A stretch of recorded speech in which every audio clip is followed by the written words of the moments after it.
Welcome to the platform. I'm Michael Kozelny. I'm now going to introduce you to one of the finest and kindest human beings I've ever met this lifetime. His name is Toggsy, over 25 years experience as an entertainment reporter, and this man's unbelievable. You never know where he is. He loves the travel. He's interviewed Jimmy Barnes, James Woods, and even that guy from Rocky. Paulie, what's his name? Welcome, Toggsy. Hey, MK. What's that guy from Rocky? What's his name again? That's Burt Young.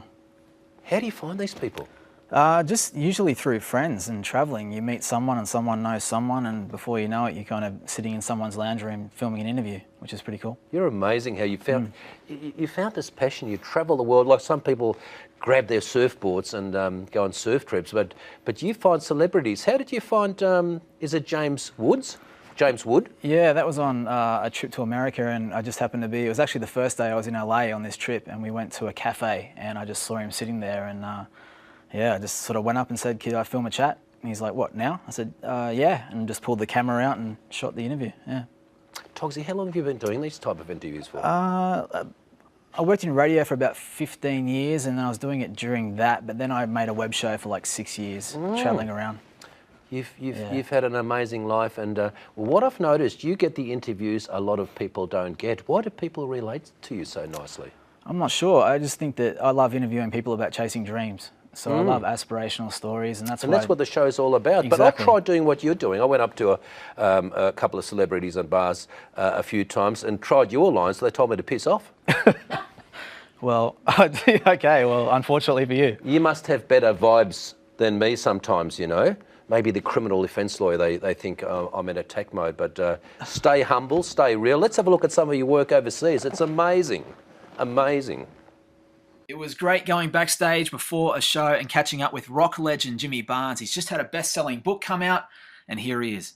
Now, if there's young kids out there listening or watching and they're in bands, and there's heaps of them, you know, they're everywhere, they'd look at you and they think, wow, that's incredible. What was it like when you started, like, say, with Cultures? What was it like in those days? You know, probably very similar to what it is now. You know, we just sort of got out and we drummed up gigs. We, you know, played at bloody parties, played in bloody bar mitzvahs, weddings, you know, you name it, we played there. And basically just do as many gigs as you can. You know, some of the gigs would be run out of town, you know, other gigs they'd love us, you know. But just play as many gigs you can. Get us, you know, work. We used to work 8 gigs a week. You know, we'd work 8 gigs a week, and by the end of it, we'd be knackered. But you know, we'd play to a lot of people. You know, and that's where you get good at what you do. And I was saying on the radio last week that I've met you a couple of times before, and I heard one awesome story, which is when you guys first started. Yeah. The writing, the graffitiing of Cold Chisel around town. Can I ask about that, because that's like a cool story? Well, just, you know, we couldn't afford advertising, and so we thought, you know, well. You know, like we could start our own sort of rumours here. So we thought we'd get around like as if it was fans in the town, writing graffiti on the walls. It was actually the band, and we ran up. There was this. We're driving home, and there's this big white wall there. It was beautiful. You know, we wrote you know, Cold Chisel, you know, #1, and we went home, and it was only about a mile from where we lived, and unfortunately the guy whose fence it was knew that where the band lived.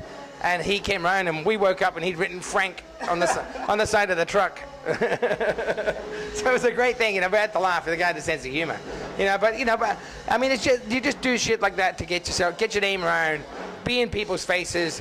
You know, one thing whenever I played, I refused to let people eat dinner. I refused to let them ignore me. They either hated me or they liked me. So you know, if they were there, they had to watch. I'd jump on the tables, I'd kick the drinks in their laps, I'd do whatever it took.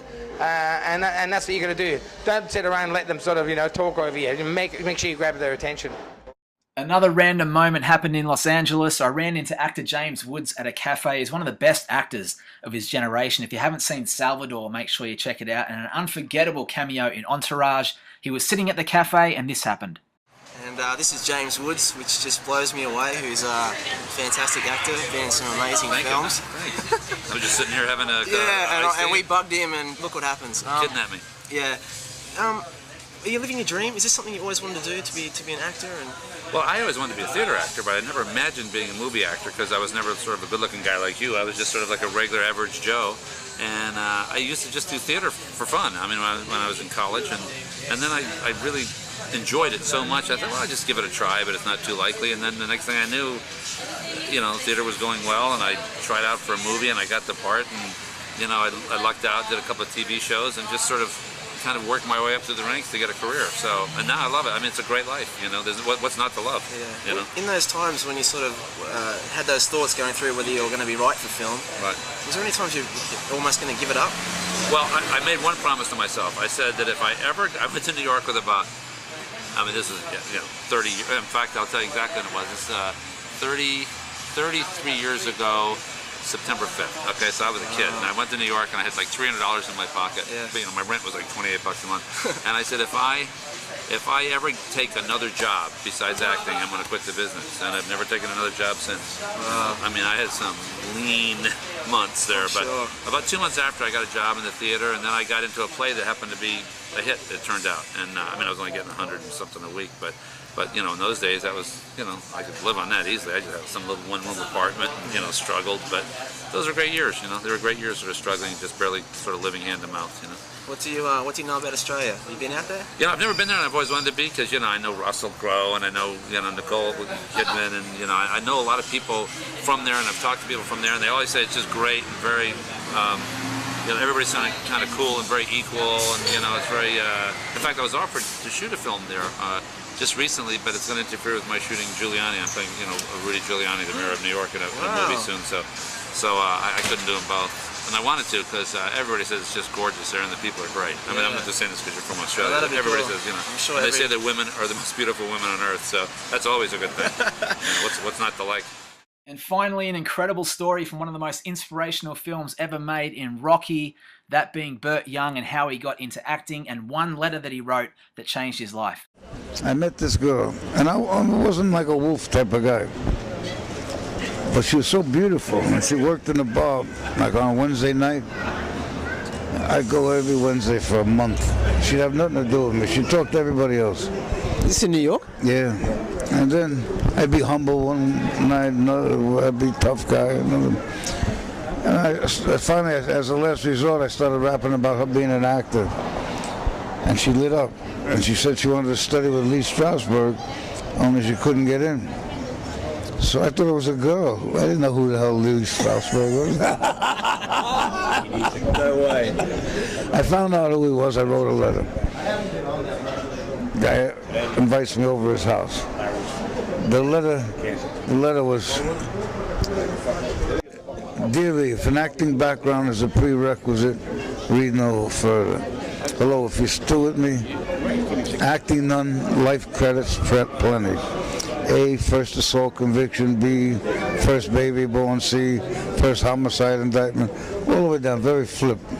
And at the end I said, "Seriously, Lee, I don't know if acting has anything for me or vice versa, but I'm treading water. See me." Calls me over his house. That's a cool story. And then I'm over his house. I never talked to strangers then at all. I was a pure street guy, And so now knowing he fingerprinted Marlon Brando, Marilyn Monroe, I was even more tight-lipped. And he's trying to draw me out. And I'm giving him one-syllable answers. Yeah, no. And he says, "I don't think you could be an actor." So I got up to leave. He says, "Sit down." He says, "I never saw such tension in a man's face." Wow. He says, "But I feel you're an emotional library. Would you work with me?" And that's Amazing work, Toggsy. In Thank fact, you. award-winning interviews. Okay. What's the award I'm going to win? I reckon the Gold Logan.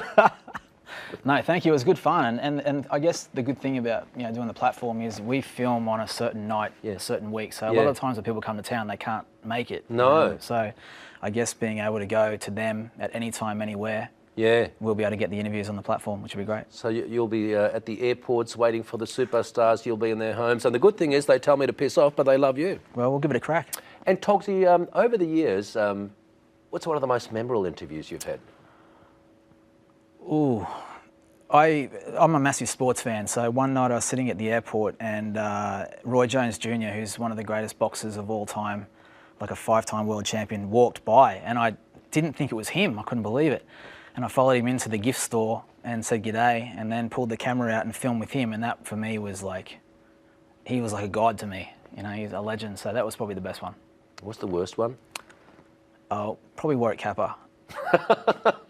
No, I'm kidding. Who's a good mate of yours. And Yeah. what's, Toggsy, what's something people don't know about you? Jeez, what don't they know? I have no idea how to answer that. No, good. I like romantic films. Well, that's very important, the romantic films, or a bit of a romantic, Toggsy. And one last thing, what can we expect, what can platform viewers expect from the great man over the next few months? Well, we're going to chase interviews. So like I said, when people come to town and it's hard to get them in a studio at a certain time, we'll try and go to them. And, you know, I spoke with Molly Meldrum recently, so hopefully head over to his house, and there's some cool people coming to town. Yeah. So we'll just always give it a crack. I look forward to next week, Toggsy. Yeah. Thanks very much. Thanks, mate. And say hello to Molly for us. And thanks very much for watching the platform.